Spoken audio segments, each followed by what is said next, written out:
Stalker 2 est sorti en novembre 2024 et depuis presque maintenant 2 ans, GSC continue à corriger les bugs, retravailler les systèmes, essayer tout simplement de tenir les promesses du lancement. Mais ce 20 août, avec Cost of Hope, ça suffira plus. Parce que c'est pas une mise à jour supplémentaire, c'est la première grosse extension de Stalker 2. Et je ne veux plus voir que Stalker 2 pourrait devenir, je veux voir ce qu'il est devenu. Aujourd'hui, on va voir ensemble tout ce que l'on sait sur Cost of Hope et surtout que ce DLC doit encore prouver. Cost of Hope sortira le 20 août 2026 et première grosse précision, on ne parle pas d'une seule nouvelle région, mais de 2. La première, c'est Iron Forest, la forêt de fer. La seconde, c'est la légendaire centrale nucléaire de Tchernobyl, la CNPP. Et cette fois, on va enfin pouvoir explorer une partie du centre de la zone qui nous était jusque-là interdite. Et ça, pour Stalker, ce n'est pas anodin. GSC a déjà commencé à dévoiler plusieurs environnements liés à cette partie de la zone. Bâtiments administratifs, corridors dorés, salle de contrôle, salle des turbines et, évidemment, le sarcophage du réacteur 4. Mais surtout, GSC ne présente pas Cost of Hope comme une petite extension de quelques heures. Le studio parle de plusieurs dizaines d'heures de contenu. Et encore davantage, si tu veux réellement explorer les 2 nouvelles régions à fond. Et tout ça, ça va servir de décor au retour d'un vieux conflit. Liberté contre devoir. Et si tu découvres la licence avec Stalker 2, pas besoin d'avoir joué aux anciens pour comprendre l'essentiel. Les 2 factions s'opposent depuis longtemps sur une question très simple. Qu'est-ce qu'on doit faire de la zone ? Pour devoir, elle représente une menace pour l'humanité, une anomalie dangereuse qu'il faudrait contenir, voire même éliminer. Pour liberté, c'est presque l'inverse. La zone doit rester accessible, être explorée, et ses membres cherchent plutôt à vivre avec elle qu'à la détruire. Et c'est surtout ça qu'il faut retenir. Cost of Hope n'invente pas artificiellement 2 camps pour les besoins du DLC. GSC remet au centre de l'histoire l'un des plus vieux conflits de toute la licence. Et si tu connais les anciens épisodes, il y aura aussi quelques visages familiers. Du côté de Devoir, la faction est toujours dirigée par Voronin. Et surtout, Zulu revient. C'est un vétéran que les joueurs de Call of Pripyat connaissent bien. Rappelé auprès de Devoir à la demande personnelle de Voronin après avoir quitté la faction dans des circonstances encore un peu mystérieuses. En face, Liberté est désormais dirigée par Mikluka et GSC remet également en avant Mafka, la commentatrice de l'arène. Si tous ces noms ne te disent absolument rien, c'est pas grave. Ce qu'il faut surtout retenir, c'est que GSC fait revenir plusieurs figures historiques pour donner du poids à ce nouveau chapitre entre Liberté et Devoir. Et il y a un autre point très important, Cost of Hope restera non linéaire. Les décisions ne vont pas seulement modifier la fin, elles vont également influencer la manière dont l'histoire se déroule. Au point que, selon GSC, tu ne pourras pas avoir tout ce que propose l'extension en une seule partie. GSC confirme également de nouveaux lieux, de nouvelles archi-anomalies, et garde encore volontairement une partie du contenu secret. Sur le papier, Cost of Hope a clairement de quoi ressembler à une vraie grosse extension. Mais il y a déjà un petit problème, parce que tout ce que je viens de te décrire, Stalker 2 sait déjà très bien le faire. Et des paysages incroyables, poser une ambiance, et des lieux dont tu te souviens. Ça n'a jamais été son principal défaut. Le véritable test commence lorsque le scénario te lâche la main. Il faut se souvenir de l'état dans lequel Stalker 2 est arrivé. Le jeu avait une personnalité incroyable.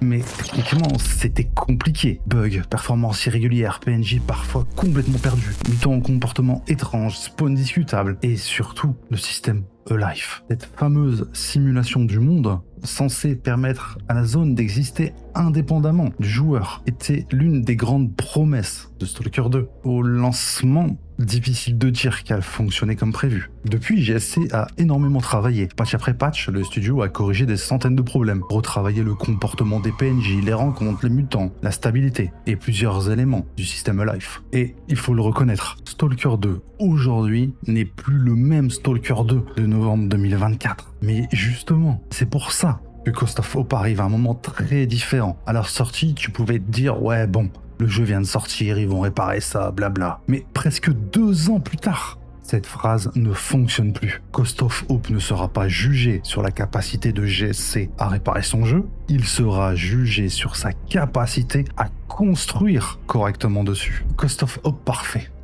Bien sûr que non. Et si tu connais GSC aussi bien que moi, tu te doutes qu'il ne le sera pas.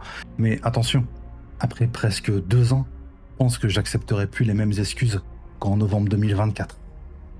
Les bases sont censées être là, les fondations sont censées être là.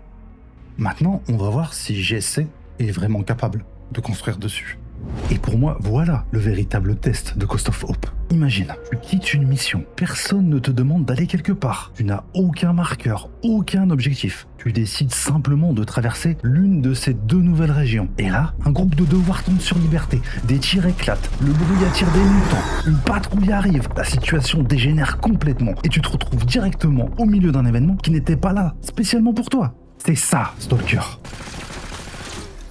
Pas uniquement une belle carte remplie de points d'intérêt, une zone qui donne l'impression d'exister, même lorsque tu n'es pas là. Et le conflit entre liberté et devoir offre à GSC une occasion en or de montrer ce que son système E-Life est devenu. Je veux voir ces factions réellement occuper le territoire, se déplacer, se rencontrer, s'affronter, réagir aux événements. Et idéalement, je veux que certaines situations soient suffisamment systémiques pour que toi, moi, puissions traverser exactement le même endroit et raconter deux histoires complètement différentes. Parce que si Iron Forest et la centrale sont magnifiques mais complètement statiques, alors GSC aura construit deux très beaux décors, mais clairement pas une zone vivante. Et c'est sûrement là-dessus que je serai le plus sévère avec Cost of Hope. Pas sur la taille de sa carte, le nombre d'armes, le nombre de quêtes, mais sur les histoires que le jeu réussira à créer sans les avoir entièrement écrites à l'avance. Et bien sûr, il faut vraiment pouvoir profiter de tout ça dans de bonnes conditions. Parce que l'autre gros chantier de Stalker 2 reste évidemment la technique. Le jeu a énormément évolué depuis sa sortie, mais il reste particulièrement exigeant.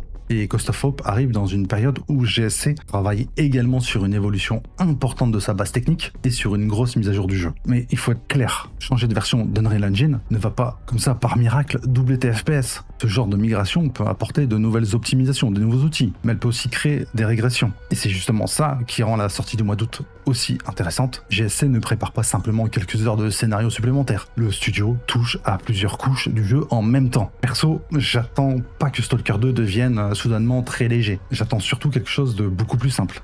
La stabilité, moins de comportements inexplicables, moins de variations brutales, moins de situations où tu dois compter sur l'upscaling et la génération d'images uniquement pour masquer les problèmes de performance. Cost of Hope peut être magnifique. Mais si ces nouvelles régions arrivent avec une nouvelle collection de problèmes techniques, le message sera difficile à défendre, presque 2 ans après la sortie.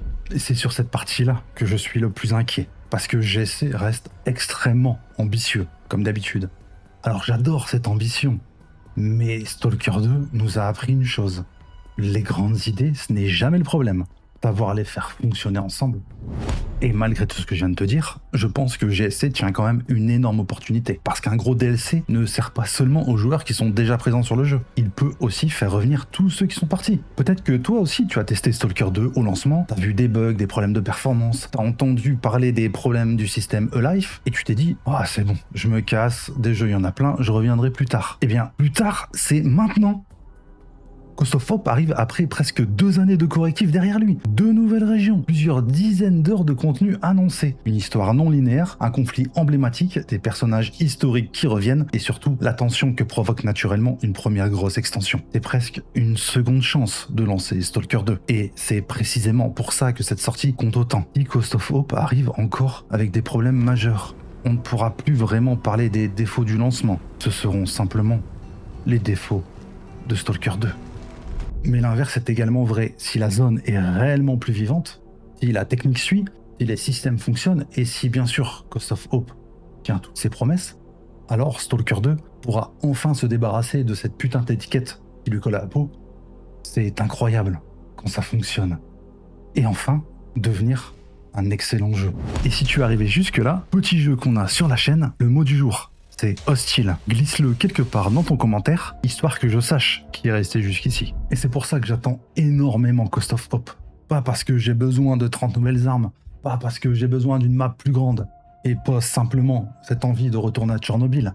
Mais j'attends ce DLC parce que je veux savoir si GSC a réussi à transformer toute l'ambition de Stalker 2 dans quelque chose, une expérience réellement maîtrisée. Parce que malgré ses défauts, ce jeu continue à produire des moments que j'ai du mal à trouver ailleurs. Et j'ai cette petite envie que Cost of Hope réussisse. Mais cette fois, je ne veux plus imaginer ce que Stalker 2 pourrait devenir.